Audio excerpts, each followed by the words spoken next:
Let's talk about what tying self-worth to results does to your ability to learn. When your results define your value, mistakes stop being useful. They become threatening. You don't just see an error, you feel exposed by it. So instead of asking, "What can I learn here?"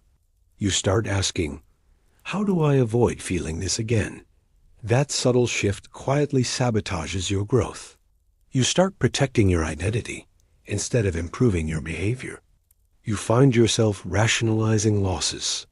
You avoid reviewing uncomfortable trades.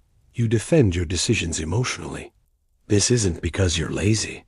It's because learning feels unsafe when your self-worth is on the line. This is the very reason so many traders plateau emotionally, even when they keep studying.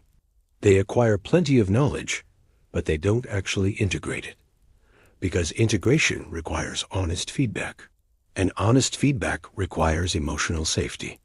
When your self-worth is based on the outcome, feedback feels like judgment, so the brain resists it. Now let's look at another pattern that confuses a lot of traders. You improve. Your execution gets cleaner. You make fewer impulsive mistakes. You're managing your risk better. And yet, emotionally, you feel worse. There's more pressure, more self-criticism, and more anxiety about your results. This feels completely backwards, but it makes perfect sense. As your skill improves, your expectations rise. And when expectations rise, the outcomes feel much more meaningful. A loss doesn't just hurt anymore. It violates who you think you should be by now. So your self-worth becomes even more tightly tied to your results. This is exactly why progress sometimes feels heavier and more stressful than the beginner stages. It's because now you care more. And caring is not the problem. Unmanaged meaning is.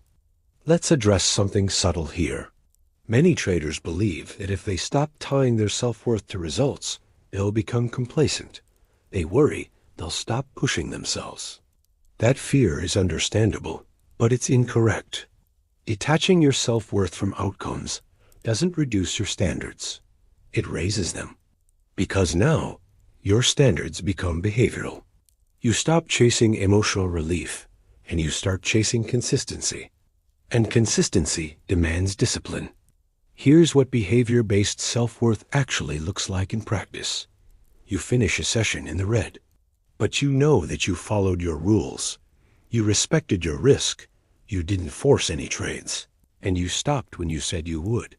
So instead of shame, you feel calm. Not happy, but stable. You sleep better. You show up the next day without any emotional residue. That's the real payoff. Now let's contrast that with outcome-based self-worth. You finished the day green, but you broke your rules. You sized too big. You forced your entries. Emotionally, you feel good, but it's fragile, because you know deep down it wasn't repeatable. So your confidence is mixed with a nagging anxiety. That's not stability. That's emotional debt. Over time, that emotional debt accumulates, and it eventually gets collected, usually during drawdowns. This is why traders who rely on results for their self-worth struggle the most during losing streaks. They don't just lose money. They lose their identity. And identity loss is incredibly destabilizing. So let's talk about how to actually rebuild your self-worth in trading. Not conceptually, but practically. Step 1 is redefining what good day means. A good day is not being green, hitting a target, or recovering your losses. A good day is executing according to your plan, staying emotionally contained, and making decisions without a sense of urgency. This isn't just motivational fluff. It's psychological hygiene. It gives your brain a brand new reward system. Instead of getting those dopamine spikes from wins, you get a deep satisfaction from alignment with your plan. That satisfaction is quieter, but it's durable. Step 2 is separating your self-talk from your outcomes. Notice the difference between these two internal responses. First, "I'm bad at this," versus, "That trade didn't work." One attacks your identity. The other describes reality. Language matters because language shapes emotion, and emotion shapes behavior. This is not semantics, it's conditioning. If every single loss triggers a self-attack, your nervous system stays activated. And activated systems don't learn well. Step 3 is creating delayed evaluation. Instead of evaluating yourself immediately after a trade or at the end of the day, wait. Let your emotions settle. Then review your behavior. This simple act reduces emotional bias. It prevents you from judging yourself while you're still activated. Professional traders do not evaluate themselves in the heat of the moment. They evaluate from a distance. That distance creates objectivity, and objectivity preserves your self-worth.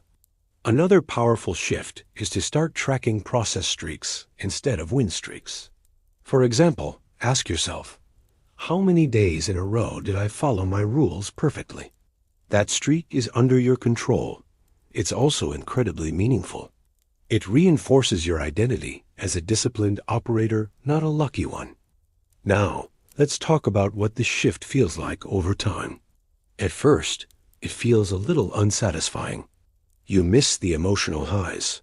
You miss the intense relief of big wins. But gradually, something changes.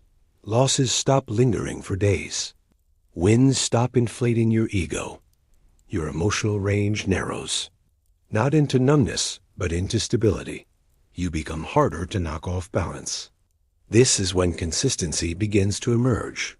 Not because the market changed, but because your emotional foundation did. This is also when trading starts to feel more professional, less dramatic, less personal, more procedural. And that's not boring, that's mastery. Let's close with something important. If you've been tying your self-worth to results, you didn't fail. You adapted. You used the fastest, most obvious feedback available. Now, you're just upgrading the system. You're choosing sustainability over volatility, behavior over validation, trust over reassurance. That choice doesn't make trading easier, but it makes it survivable. And survivability is what allows your skill to compound over time. That's the trader's hidden edge. If this episode helped you see how deeply self-worth and attached to results, hit that like button, subscribe, and leave a comment below. What helps you separate who you are from how a trade performs? Thanks for watching. I'll see you in the next episode.